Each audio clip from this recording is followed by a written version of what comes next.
Digeruduk massa, Roky Gerung loncat ke sawah.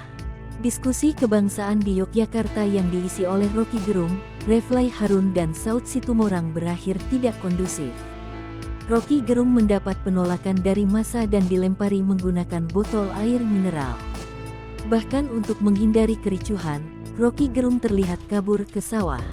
Foto Roky Gerung dan sejumlah pemuda yang lari di tengah sawah beredar di media sosial. Salah satunya diunggah akun Twitter @dumdum pada Jumat. Dalam unggahan tersebut, dijelaskan bahwa Roky Gerung mencoba lari dari massa yang menolak kehadirannya.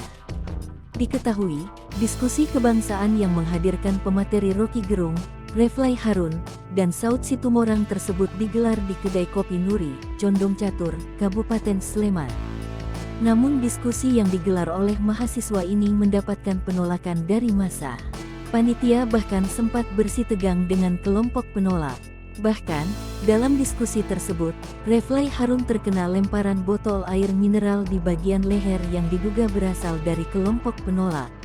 Diketahui, Roky Gerung terus mengalami perundungan setelah dia diduga menghina Presiden Jokowi dan menyebarkan berita bohong atau hoaks.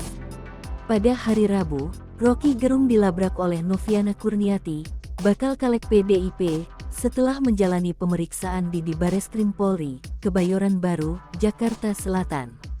Roky mengklaim penolakan terhadap dirinya dipicu oleh kasus dugaan penghinaan terhadap Jokowi.